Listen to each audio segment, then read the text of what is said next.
1825 সালের শীতের সকাল। আগ্রার একটি ছোট্ট গ্রামের প্রান্তে অবস্থিত একটি কুঁড়েঘর।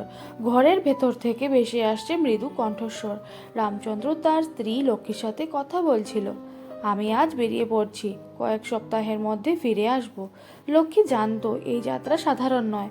সে তার স্বামীর চোখের দিকে তাকিয়ে রইল কয়েক মুহূর্ত, তারপর ধীরে ধীরে বলল, সাবধানে থেকো, মা কালীর আশীর্বাদ তোমার সঙ্গে থাকুক। রামচন্দ্র বের হয়ে এলো ঘর থেকে। তার হাতে একটি ছোট্ট পুটলি, যার মধ্যে লুকোনো রয়েছে একটি হলুদ রঙের রুমাল। এই নির্দোষ দেখতে রুমালই ছিল তার জীবিকার প্রধান উপকরণ। রামচন্দ্র ছিল একজন ঠগী, একজন পেশাদার খুনি, যে রুমাল দিয়ে মানুষ হত্যা করত। গ্রামের বাইরে একটি বটগাছের নিচে অপেক্ষা করছিল তার দল, 5 জন লোক, প্রত্যেকেই দক্ষ ঠগী। তাদের মধ্যে সবচেয়ে বয়স্ক ছিল হরিলাল, যিনি এই দলের নেতা। হরিলাল রামচন্দ্রকে দেখে বলল, এসো, আমরা রওনা দিই। আজ শুভ দিন, মা কালী আমাদের সহায় হবেন। দলটি ধীরে ধীরে এগিয়ে চলল উত্তরের দিকে। তাদের লক্ষ্য ছিল দিল্লি যাওয়ার পথে থাকা একটি ব্যস্ত ব্যবসায়ী রুট। সেখানে তারা শিকার খুঁজবে। ধনী ব্যবসায়ী যারা একা বা ছোট দলে ভ্রমণ করে। পথে চলতে চলতে হরিলাল তার দলের সদস্যদের নির্দেশ দিচ্ছিল, মনে রেখো, আমরা সাধারণ পথিক, কারো সন্দেহ জাগানো চলবে না। রামচন্দ্র, তুমি হবে আমাদের টোপ, শিকারের সাথে বন্ধুত্ব করবে। রামচন্দ্র মাথা নেড়ে সম্মতি জানালো। সে জানতো তার ভূমিকা কতটা গুরুত্বপূর্ণ। শিকারের বিশ্বাস অর্জন করাই ছিল তাদের সফলতার চাবিকাঠি। 3 দিন পর তারা পৌঁছালো একটি ছোট্ট শহরে। সেখানে একটি সরাইখানায় আশ্রয় নিল। সন্ধ্যায় হরিলাল দলের সবাইকে ডেকে নিয়ে গেলেন শহরের প্রান্তে একটি নির্জন জায়গায়। সেখানে তিনি একটি গর্ত খুঁড়লেন এবং সেই গর্তের উপর রাখলেন তাদের পবিত্র কোদাল। হরিলাল ধীরে ধীরে বললেন, হে মা কালী, আমাদের পথ দেখাও, আমরা তোমার সন্তান, তোমার আশীর্বাদ চাই। সবাই নীরবে প্রার্থনা করল। তারপর হরিলাল কোদালটি তুলে নিলেন। কোদাল উত্তর দিকে ইঙ্গিত করছে, আগামীকাল আমরা সেই দিকেই যাব। পরের দিন সকালে তারা আবার রওনা দিল। কিছু দূর যেতে না যেতেই তাদের নজরে পড়ল একটি ছোট্ট কাফেলা, 2 জন ধনী ব্যবসায়ী এবং তাদের 2 জন রক্ষী। হরিলাল ইশারা করলেন। রামচন্দ্র এগিয়ে গেল ব্যবসায়ীদের দিকে। নমস্কার মহাশয়, আপনারা কি দিল্লির দিকে যাচ্ছেন? একজন ব্যবসায়ী উত্তর দিলেন, হ্যাঁ, আমরা দিল্লি যাচ্ছি। আপনিও কি সেদিকে যাচ্ছেন? রামচন্দ্র হাসি মুখে বলল, হ্যাঁ, আমরা একই পথে যাচ্ছি। আপনাদের সঙ্গে যাওয়া যায় কি? একসঙ্গে যাত্রা করলে নিরাপদ হবে। ব্যবসায়ীরা রাজি হয়ে গেল। এভাবেই শুরু হলো তাদের একসঙ্গে যাত্রা। পথে চলতে চলতে রামচন্দ্র ব্যবসায়ীদের সঙ্গে গল্প জুড়ে দিল। সে তাদের বিশ্বাস অর্জন করতে লাগলো। 3 দিন পর তারা পৌঁছালো একটি ঘন জঙ্গলের কাছে। হরিলাল প্রস্তাব দিলেন, চলুন, আমরা এখানে একটু বিশ্রাম নেই, এরপর আবার যাত্রা শুরু করব। সবাই রাজি হলো। তারা জঙ্গলের ভেতরে একটি নির্জন জায়গায় বসলো। রামচন্দ্র ব্যবসায়ীদের সঙ্গে গল্প করতে লাগলো। হঠাৎ সে বলল, তম্বাকু লাও। এই ছিল সংকেত। মুহূর্তের মধ্যে ঠগীরা তাদের রুমাল বের করলো। ব্যবসায়ীরা বুঝতে পারার আগেই তাদের গলায় রুমালের ফাঁস পড়ে গেল। মাত্র কয়েক সেকেন্ডের মধ্যে সব শেষ হয়ে গেল।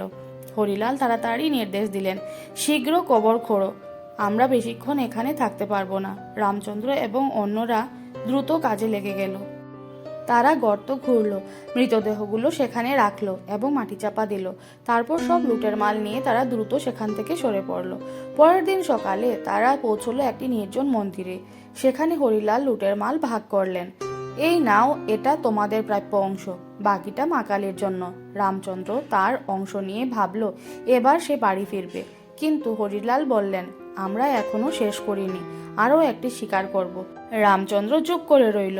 সে জানতো এই পথ থেকে ফেরার উপায় নেই। একবার ঠগী, সর্বদা ঠগী। এভাবে চলতে থাকলো তাদের যাত্রা। প্রতিটি হত্যার পর রামচন্দ্র অনুভব করত একটা অদৃশ্য বোঝা তার মনের উপর চেপে বসেছে। কিন্তু সে জানতো এটাই তার নিয়তি। মা কালীর নামে রুমালের ফাঁসে সে আরও কত প্রাণ নেবে কে জানে। মাসখানেক পর যখন তারা আগ্রায় ফিরে এলো, রামচন্দ্র দেখলো তার ছেলে বড় হয়েছে। সে ভাবলো একদিন হয়তো তাকেও এই পথে আসতে হবে, কিন্তু সে দিন যেন দূরে থাকে, এই প্রার্থনা করলো সে মনে মনে।